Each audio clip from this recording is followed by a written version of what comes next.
Welcome, everybody, to the American Space Museum. I'm Mark Marquette. We're so glad you're with us to stay curious. Kicking off another great week here in Titusville, Florida, where our studio is located inside our fabulous museum. Been a lot of energy in the museum this week, today as we kick off a new week. But in general, January and February has been very busy here as tourism on the Space Coast is really ramped up, and we hope that you can make a visit to our humble museum someday. This is the place where we celebrate the birth of America's space age, and I am sitting just 10 miles away from Kennedy Space Center in Cape Canaveral, where it all began. And we're beginning to look at 75 years when the first rocket was launched. That was Bumper 9 or Bumper 8, forget which one, but Marty Winkle will correct me as he's on the Streamlabs podcast there doing it with me today. We're done this for 4 years and 11 months, Marty. Can you believe it? Hello to you, sir. Thank you for being here. Was it Bumper 8 or 9? Yes. Yes. Well, Marty said, "What the heck's this?" When he put up this green screen behind me. And this is our topic for today. Kind of a blue marble looking thing that they call the Earth, but no, this is the planet Jupiter, taken from the NASA spacecraft Juno, that you probably not heard much about. Uh, very little science news in today's newspapers and social media unless you specifically subscribe to it. So that's what we're going to talk about. For 8 years, a fabulous NASA spacecraft has been dive bombing Jupiter and providing some insights that we never thought about before, giving us pictures of the North and South Pole. But then citizen scientists have taken the data from Juno and made great discoveries. And some citizen scientists from their own backyards with their own telescopes have made some significant discoveries just recently. And we're going to talk about those. We're going to talk about on this edition of Staying Star Curious, where I talk about backyard astronomy. Backyard astronomy is right now wonderful as you look up in your backyard. The moon is 25 days old, which means it's going to be new moon in a couple days when it's 28 days old or 29 days old.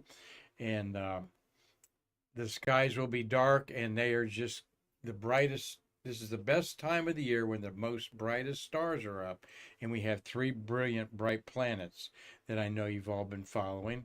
Venus is in the west after sunset, Mars, red, high in the east.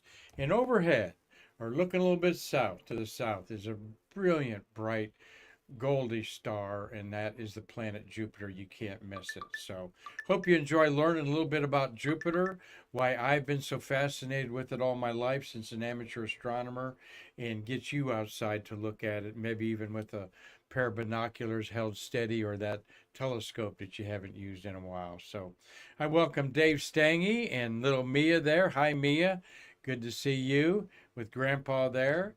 And Mitch Rothman is in Colorado still. I can't wait for you to come back, Mitch, and start getting involved with our Shuttle Fest preparation.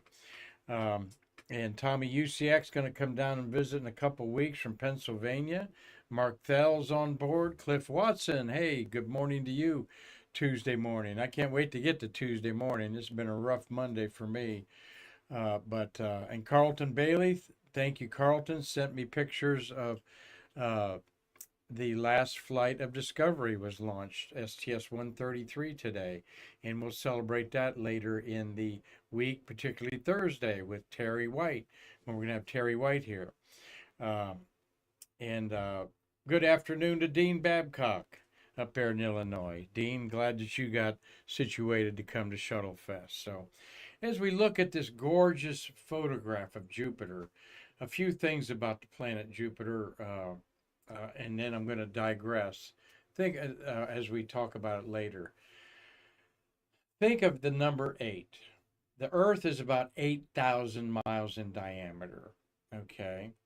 Jupiter is 88,000 miles in diameter. All right. So it's over 10 times bigger than the Earth in diameter. But that creates a volume that 1,000 Earths could fit inside of Jupiter. In fact, everything in the solar system can fit inside of Jupiter comfortably. That's right.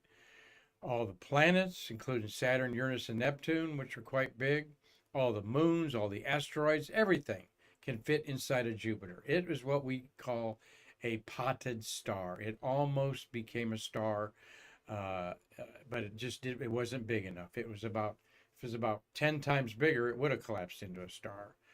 Now, so the Earth is 8,000 miles across, Jupiter 88,000 miles across, and the Sun is 800,000 miles across. It's 10 times bigger than the Jupiter, but only 10 times our Sun. So that gives you an idea of dimensions in our solar system. And it's odd that Jupiter's 10 times larger than the Earth and the Sun is 10 times larger than Jupiter. We'll get back to Jupiter here in just a minute, but there's a little slide I put together. Jupiter orbits on our night sky. And that's what I like about astronomy, Marty, is I can look up at Jupiter and I can visualize what Jupiter looks like, even though it's a star in my sky, as well as Mars, way over to the left of it, is reddish. And Mars is inhabited. We know Mars is inhabited, all right? It's inhabited by robots, all right? We've got two robots roving this surface, Perseverance and Curiosity, SUV-sized robots. We had two the size of your golf cart up there for over 10 years, Spirit and Opportunity, and all the other unmanned spacecraft orbiting. So we look up at Jupiter and Mars in a different way in the 21st century. We're connected like none other. And I'm going to show you a NASA website I just found that you can get lost in on a cabin fever day. So Robert Law, hello to you from Scotland. I know you're looking at Jupiter right now, maybe outside your window up there in Dundee, Scotland. Got to put the Earth in perspective here. Marty, did you see this picture over the weekend that's been playing around social media? Yeah, I sent it to you this morning. That's right. That's the X-37B space plane that would fit inside the shuttle cargo bay, but it's been up there for over a year, and the top Department of Defense Space Force vehicle is really a pioneering vehicle for probably where space military is going to go. But it took a picture of the Earth, and they've never sent anything back while one of these space planes, and there's been 6 of them, one orbited for 2.5 years. You see the solar panel up there. You see a little bit of the payload bay there and the beautiful Earth there. And so that's a cool picture. And I'm going to do a program here soon about the X-37 space plane that you'll enjoy. And this is something that is going to become more frequently, I think, seen over the world. This is a Falcon 9 rocket burning up, the second stage of the Falcon 9, which they usually schedule and burn up over Indian Ocean when they deploy the satellites that they do.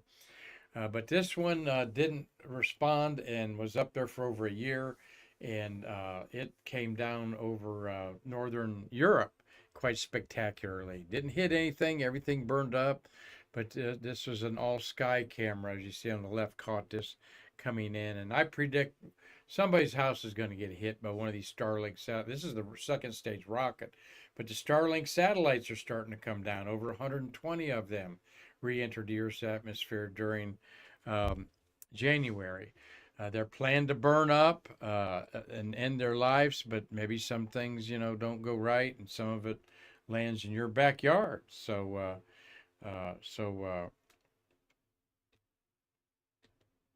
And this is the site that I found, NASA's Eyes, all right?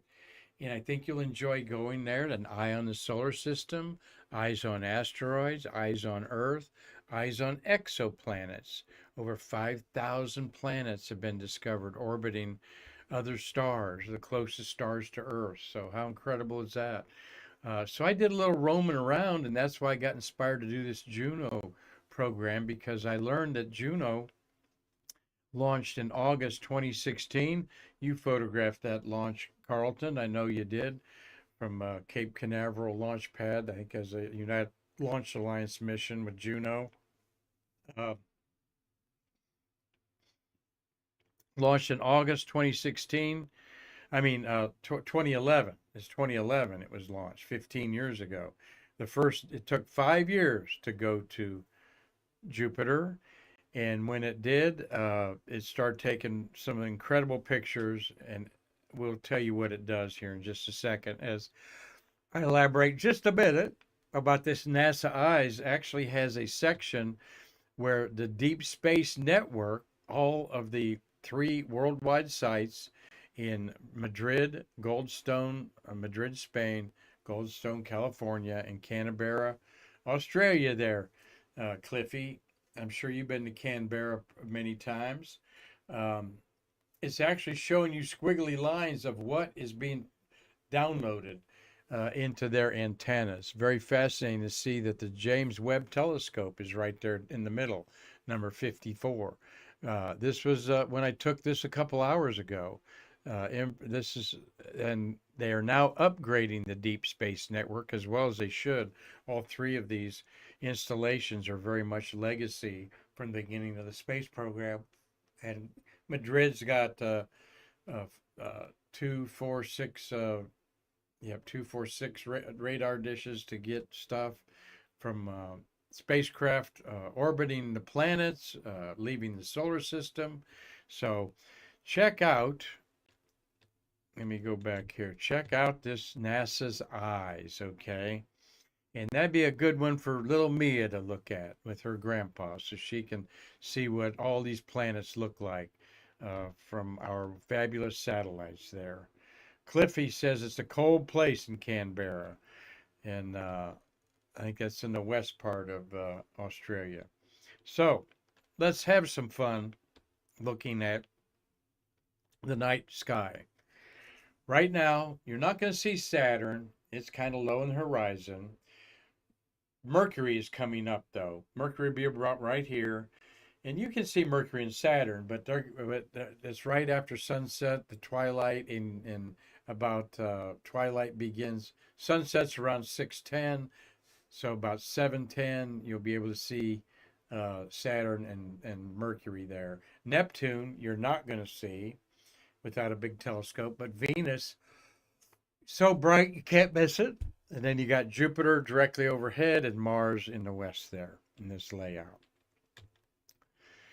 But I love everyone can usually tell the Orion the Hunter with the 3 stars for his belt. Betelgeuse is a star there. Jupiter's above Orion in Taurus the Bull, which is a V-shaped constellation. Mars is over in Gemini the Twins, all right? And Procyon and Sirius are the brightest stars of the little dog, Canis Minor, and Canis Major is where Sirius is, the dogs that accompany the hunter Orion in the sky. So get you a star map. Use your smartphone. I know you downloaded a star map on that to point up there and see, and you'll know where Jupiter is. And if you hold binoculars very steady or one of those big box telescopes, this is what Jupiter will look like. You will see the disk of Jupiter, faint bands on it, all right, and 4 stars around it. The 4 stars that Galileo discovered. Because then the next night he went, actually, when he saw Jupiter with his telescope the first time in 1609, in December of that year, he only saw 3 stars. And then another star appeared 2 days later because it was cloudy. And these are the Galilean moons. These are the moons of Jupiter that are easily seen and move as you watch them throughout the night. Now, Marty, that's what is enthralling to me as an amateur astronomer, is you can see these moons move. An hour later, you can tell that maybe this one's gotten closer. Maybe the two on the left have gotten closer or further away. Sometimes you watch the moons go behind Jupiter, called a transit. Sometimes the moon goes in front of Jupiter. And then you see the shadow of the moon cast on Jupiter. And you can watch that, and it takes maybe an hour, hour and a half, and it's over with. So you really see celestial motion when you're looking at Jupiter. And here's Jupiter with one of its moons, all right, typical photo that a backyard astronomer takes. You see the cloud bands, all right, and we thought that these cloud bands were mostly ammonia, all right, and this is a cloud world. Jupiter is made of hydrogen and mostly hydrogen and ammonia and methane and some water vapor. But the true nature of what creates these cloud bands and the swirls in them that you're hinted at from Earth and Jupiter is about 50 million miles away, I'm going to say. It's about 700 million miles away from, no, I'm sorry. It's got to be a couple 100 million miles away from Earth. Yeah, it's like 600 million miles away from the sun. So it's always like 400 million miles away from us. Big and bright because it's reflecting that sunlight and it's so big. But you see the little detail here. And in a telescope, I would sketch these details. I took pictures for years, but I enjoy taking pictures, making sketches. And you'll see one that I made here not too long ago. But Marty noticed the little white ovals there in that dark band on the bottom. And if it's like 4:20 right now, okay, and I come back out at my telescope and look at 5 o'clock, all right, these will definitely have moved to the right. And because Jupiter's rotation is very fast, these clouds go around Jupiter in about 10 hours. Now, around the equator, strangely, the pole takes longer to go around, like 16 hours. But it's just shorter than a 24-hour day on Earth. Their day's about 10 hours. And I'm telling you, Jupiter's so big that that's some angular momentum that we don't understand. Where does all that come from? Those clouds are traveling over 1,000 miles an hour. So go ahead, Marty, with that question. Yeah, I think Babcock is asking, what is the furthest away one of the Jupiter's moons would be from the planet? I I have to guess off the top of my head, but I'm saying like uh, uh, 10 million miles. But I'll look that up, Dean. I don't have that info right at my hand here. Maybe I'll find it here in my star book that I got here. But the closest Io is about 1 million miles away, and others stretch out over about a 10 million mile. Now, Jupiter does have a ring around it, but it's a ropey ring that you'll never see. It was discovered by uh, the Voyager spacecraft actually going around it. And I was trying to see real quick if I could see how far away those moons were. And but they're on the order of millions of miles. Jupiter has some 75 moons, if you count about 20 that are about 10 miles across. But the moons of the four big moons that we look at here, and I'm not going to talk anything about the moons today. We're going to focus on Jupiter itself, but they have been photographed incredibly by Juno. And of course, we had the Galileo spacecraft go around Jupiter that was deployed by STS-34 in, I think, 1989. That mission was very successful, orbited Jupiter. Galileo did for over 10 years. But the Juno has better cameras on board and also a special profile there. 78 moons around Jupiter. Cliff Watson's letting everybody know there. Hello, Gary Gerald, and hello, Julie Clay. Glad that Julie's joined our family. Marty, did you meet Julie at the? Yeah, you met Julie at the Memorabilia show Yeah, I did. on Just Saturday briefly. there. So we're glad that you found us, Julie, and she's local. So don't be a stranger. All right. We're in Bruno. Michael Bruno's pointing that the X-37B is orbiting in a very elliptical orbit. Okay, going from he says 32,000 kilometer, which is about 20,000 miles, and then coming down to just a few hundred miles, dipping into our atmosphere. So what are they up to with that? We'll find out. Go ahead, Marty. Yeah, Mark, I just looked it up. Jupiter moons, particularly the four largest moons, orbit at distances ranging from about 400,000 kilometers to 2 million kilometers from the planet. Okay. All right. So a little closer than I thought, from about 200, about where our moon is, 200,000 miles to out to over a million miles away. And Jupiter's attracted everything. I mean, its gravity sucks in comets, asteroids. It's just an amazing planet, but you can watch it change in front of your very eyes, all right? And that's what the attraction is for me, is these cloud bands. I go out and look at, like I said, 9 o'clock at night, go back out at 10 o'clock at night. It almost looks completely different. And when you've got the big red spot that we're going to talk about, one of the most famous objects in the entire solar system, um, you can actually see it moving every 15, 20 minutes. You can tell that it has moved as there. And what I love about that, Marty, is you're watching celestial mechanics in motion.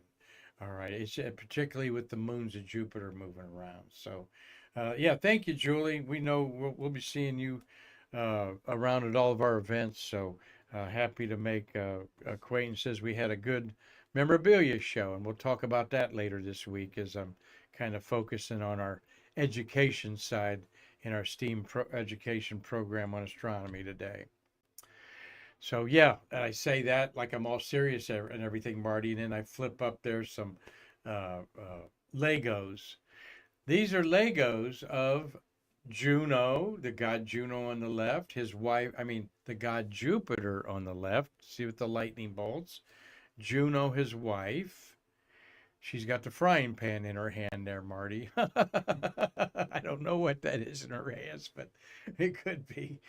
And Galileo holding a planet in his hand there. And these are the Legos that are attached to the Juno spacecraft, all right?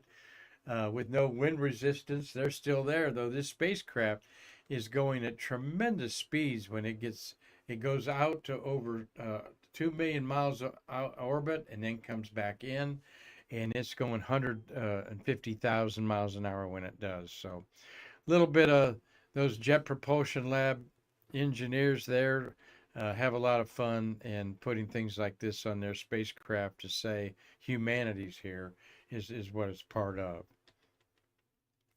This is what Juno's been doing. All right, every 53 days it goes screaming by Jupiter, and the scientists get dosed like a fire hose with new data every time. So these lines represent when it comes close in, which is within 8,000 miles. Actually, I think the closest approach has been about 2,000 miles, and they were worried that the gravity would even hold the solar panels on. Has some big solar panels on it for energy. Doesn't have a radioactive generator on it like Galileo did. But these are the moons Io, Europa, Ganymede. Io's the size of our moon, and your Ganymede is the largest moon in the solar system. It's bigger than the planet Mercury. So these are the inbound and then outbound, and they've planned them to go by some of the satellites, and it's just incredible the information that we've been gaining. Look at these pictures that are coming back. This is only from 8,000 miles above the cloud tops.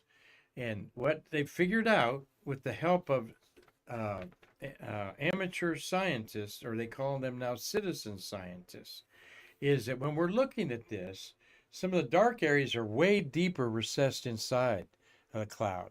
And some of them it's like looking at a mountain range of clouds almost that are constantly changing. You can see the beauty of them. It's like a Van Gogh painting or some abstract artist. You can't even make this up. All right. Therefore, some of the planetary art that some of the spacecraft are taking is being turned into serious art pieces by you, the citizen artist. You may use this image any way you want, Marty. This is paid for by government dollars, and you are the creator if you change the color, the contrast, densities, light variables, and stuff like that on there. So, I want to give a shout out to Sharon Rodriguez. Hope Sharon's watching today. She runs the gift shop at the U.S. Space Force at Sands Space History Museum at Port Canaveral, one of our favorite places to go, and one of our friends there. Cliff saying he watched a download of a Juno image at Jet Propulsion Lab when he was there. So Jupiter is, oh my gosh, it is incredibly what we don't see. It's an incredibly complex planet, and we don't see half of it. It has the lines there are its electromagnetic energy that heats up the area around Jupiter to hundreds of thousands of degrees hot, just like the corona of the sun is so much hotter than the surface.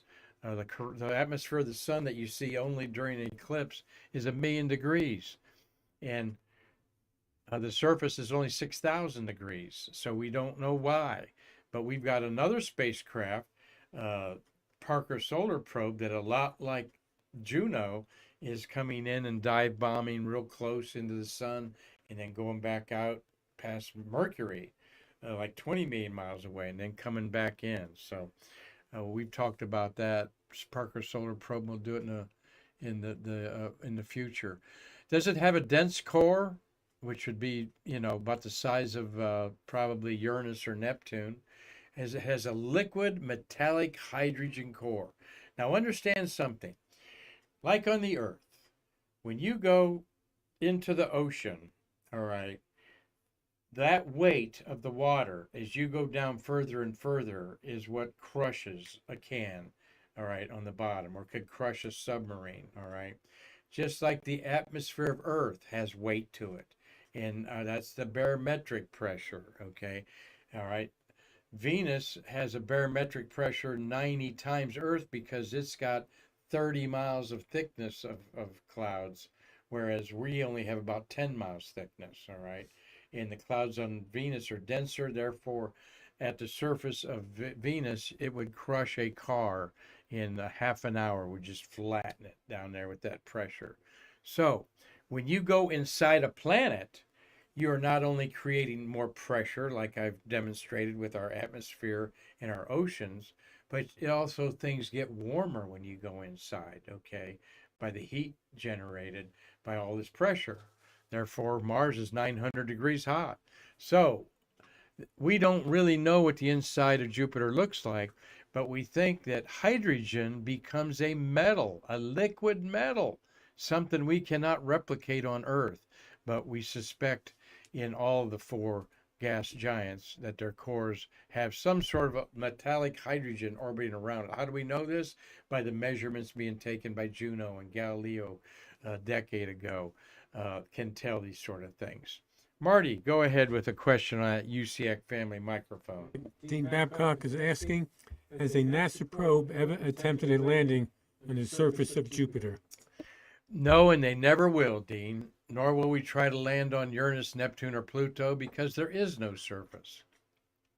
If there's a surface, it would crush you to get to it by the intense pressure of the atmosphere as well as whatever's in there. So we'll never land a probe. We've landed probes on Venus, all right, because it does have a solid surface, the same size as Earth, basically. But we're not even sure there is a metallic core inside of Jupiter. But and we learned something that a citizen scientist has proven, that we thought the colors in the clouds and so forth, and the great red spot was caused by ammonia reacting with solar sunlight.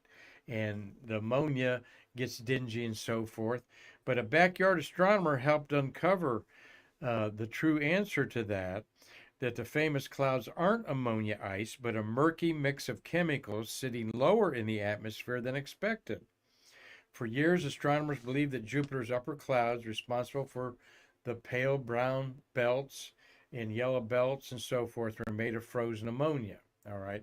When you're looking at the white, we're looking supposedly lower into, we're looking at higher cloud haze is what we're looking at.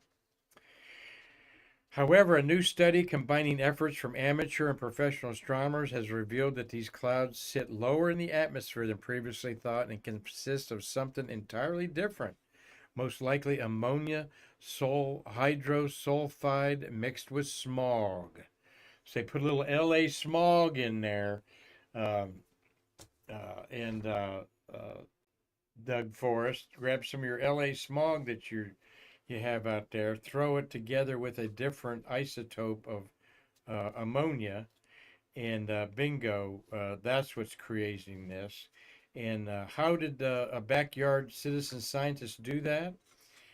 He mapped Jupiter's atmosphere using special colored filters with his backyard telescope, a man named Steve Hill. His findings suggest the clouds were too deep within the planet's warm atmosphere to be made of ammonia ice. And now at the top, so citizen scientists are really doing a lot of things with the data. And that's why artificial intelligence is a good thing in the astronomy community, because it can analyze data quickly when you put the parameters that it's supposed to analyze in there. Now there's Jupiter, the red spot. This is Johnny Horn, buddy of mine up in Stedman, North Carolina. Here's the moon above there, the moon on the left, also on the left. But I think the moon above us on the right is casting the shadow. That's the black little, nope, that's not a smudge. That's the shadow of that moon above me on the surface of the cloud tops of Jupiter. There's two on there. And these are so fascinating to watch. You literally watch this, and let's say it's Europa, and we've got a probe that's going to go to Europa, because Europa's got oceans under its ice. And that's Europa. That's the band, the cloud, the shadow of it on there. And there's another moon that we don't see, maybe off to here, or maybe it's on the surface and we can't see it. That's doing the other shadow there. Isn't that cool, Marty? Now you need to see the red spot, and you see it's got a hump over it. The red spot has been known for almost 500 years, since the invention of the telescope. I take that back, over 300 years. The invention of the telescope's 400 years, or the practical using of it by Galileo in 1610. So it's a little over 400 years. But once they started looking at Jupiter, this red spot was there. So it's been around for over 300 years, and it's 3 times the size of the Earth. You could fit 3 Earths in it. But we'll see some other pictures of it here. There is a close-up by Juno of one of the shadow of one of the moons on top of Jupiter. Isn't that cool? You see it's diffused somewhat, but these are the cloud tap bands. Now, you've got things going on in this atmosphere that you think we'd have on Earth, like lightning. We'll see something of that. There's another Juno photograph of the detail of the red spot. It's a volcano. It's a tornado vortex, a cyclone that's spinning, and they've got images now of it spinning around. And there's a couple little white ones that trail it, and the time exposure is like they're plowing through this belt. And I mean, look at that. It looks like a watercolor of Monet or something that you just would, if you offered this as an piece of art. Oh, that's phony. That's not.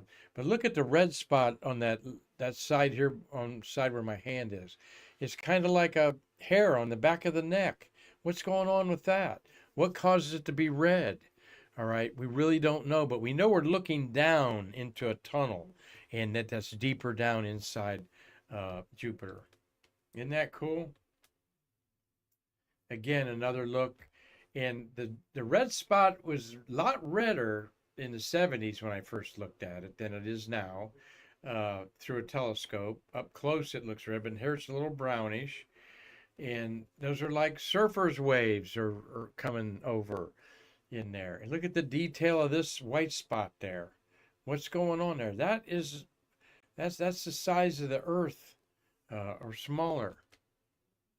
And then there's other mini red spots. There's a little red spot, all right, that came and went. This is not the red spot itself. These are two other spots on there.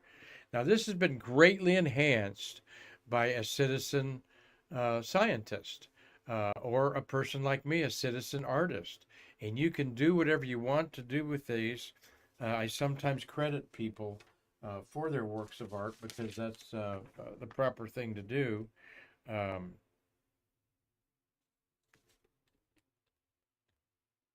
and there's a sketch I made, kind of a crummy sketch. I usually have an oval shape that I make so I just hand drew this with the oval and all. This was last year. The red spot, a moon shadow on it there, the band's going in there. And I'm not claiming this to be a work of art. I'm claiming this to be my record of what I saw that night when I looked at Jupiter through an 8-inch telescope, reflecting telescope, not that big, at about around 200 power probably. So I saw those ovals. I saw the festoons. They call these things the festoons, and the white oval shaped objects, clear as could be, and the subtle colors I tried to convey with colored pencils. And so you get the idea that I'm not an artist, but I'm recording my scientific data there.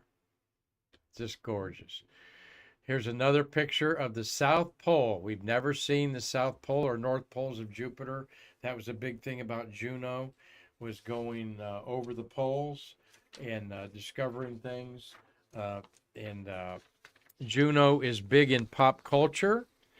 Okay, I wanted to mention some things after here. I'll show you one other scientific picture here.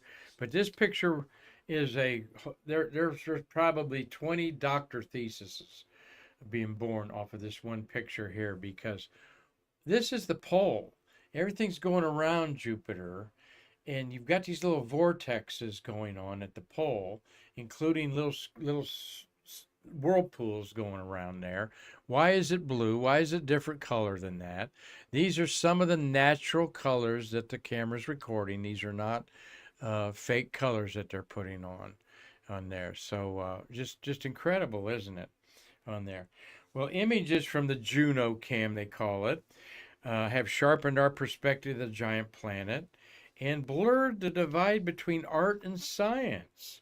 It's just one way Juno has bridged our worlds, okay? Because you clearly see things scientifically going on, like this is a recreation, this is actual signals of lightning were found in these areas, and artists put the light on there. That's not an actual recording of lightning on Jupiter, but that is a picture of Jupiter with where lightning impulses were found. The camera wasn't sensitive enough to pick them up. Look at this picture. All right, just amazing. The detail, the artsiness of it. So Jupiter has, in our pop culture, has inspired a partnership with Apple Music, which released a short film called Visions of Harmony, inspired by NASA's mission Juno. And it featured a soundtrack composed by Academy Award winners Trent Reznor and Atticus Ross. Apple Records Music has released the compilation Distant Juno, with music tracks celebrating the mission from artists including country star Brad Paisley, singer-songwriter Corinne Raleigh Ray, rapper GZA of Wu-Tang Clan. You all heard of singer-songwriter Quinn, Quin, alternative band Weezer, and Mexican rock band Zoe are all on this Apple release Destination Juno. All right.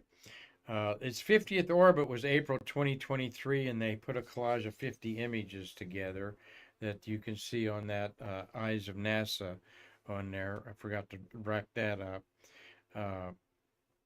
But the flight of Juno, a collection of these photographs and so forth, is being put in an animation. Look at this.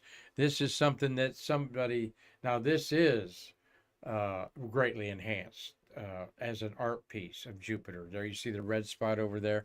All of this has been enhanced by an artist on there. And again, on the music side, Greek composer Vangelis, Vangelis, that did the Chariots of Fire film score in 1981, has put together images of Jupiter with music called A Flight Over Jupiter. All right, so check that out. He also did the tune Heaven and Hell as a theme for Cosmos, A Personal Journey of Carl Sagan's. So this is actually Vangelis' 23rd and final studio album, as he died a few months after this Juno to Jupiter music was put to the images of Jupiter there.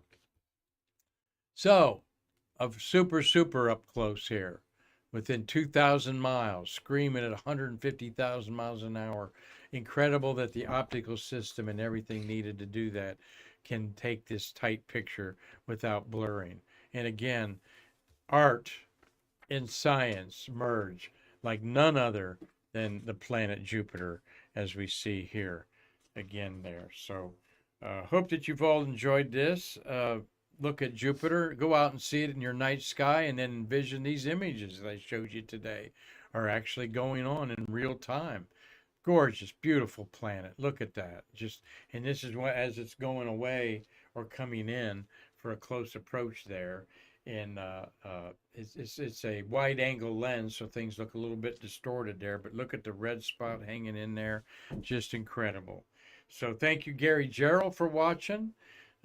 And Julie Clay, Michael Bruno, Doug Forrest, Elena Adhikara is watching today, Robert Law, Dean Babcock.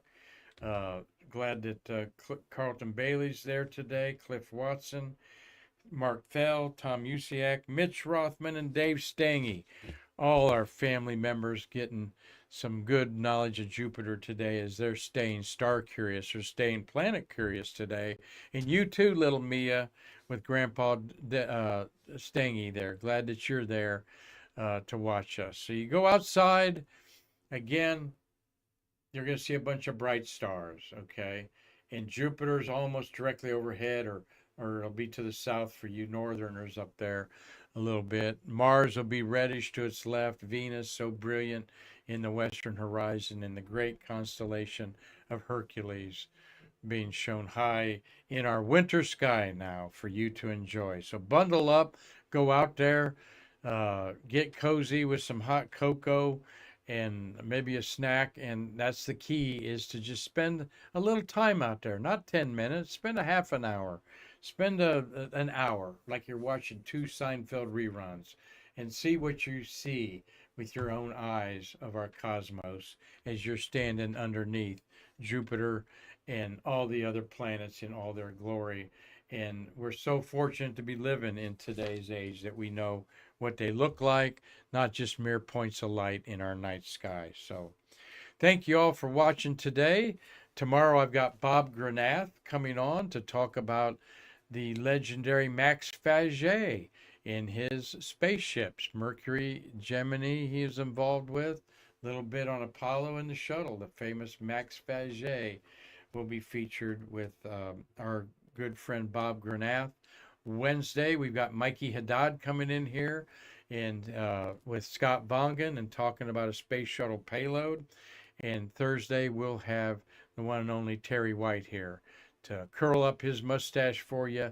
And we'll be talking about the final mission of Discovery, STS-133, launched today in 2011, 14 years ago. And we know our friend Nicole Stott's thinking about her final trip to space on that mission. So thank you, everybody. Thank you, Marty, for an excellent job on our Streamlabs here.